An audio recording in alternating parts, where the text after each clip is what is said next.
કડકડતી ઠંડીની ચિંતા કર્યા વગર ઠૂઠવાતા કંઈક આ રીતે દરરોજ ખાતર ડેપોની બહાર ખેડૂતોની લાઈન લાગે છે.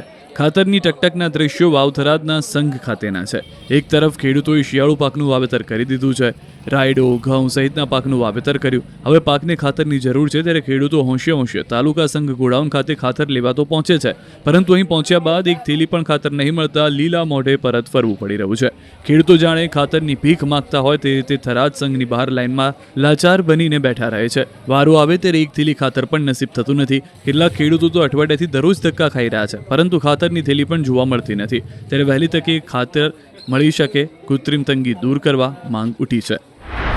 થરાદ જેવા જ હાલ પાટણના મેલુશણ ગામના છે, જ્યાં પણ યુરિયા ખાતર માટે લાગી છે લાંબી લાઈનો. છેલ્લા એક અઠવાડિયાથી ખેડૂતો ડેપો પર વહેલી સવારથી જ યુરિયા ખાતરની થેલીઓ લેવા લાઈનમાં ઊભા રહેવા છતાં પૂરતા પ્રમાણમાં નથી મળતું ખાતર. ખેડૂતોએ ઘઉં, એરંડા, રાયડો તેમજ તમાકુ જેવા પાકોનું વાવેતર કર્યું. પાકોમાં યુરિયા ખાતરની તાતી જરૂરિયાત સામે ખાતરની અછત સર્જાતા ખેડૂતો ચિંતિત છે.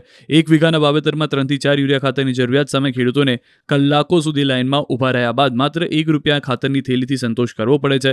ખાતર ડેપોમાંથી ખાતરની થેલીઓ બારોબાર બ્લેક કરી દેવામાં આવતા હોવાનો પણ આક્ષેપ ખેડૂતો કર્યો છે. QR કોડ સ્કેન કરો અને ડાઉનલોડ કરો ન્યૂઝ 18 એપ. મેળવો ગુજરાત અને દેશ દુનિયાની પળે પળની અપડેટ્સ.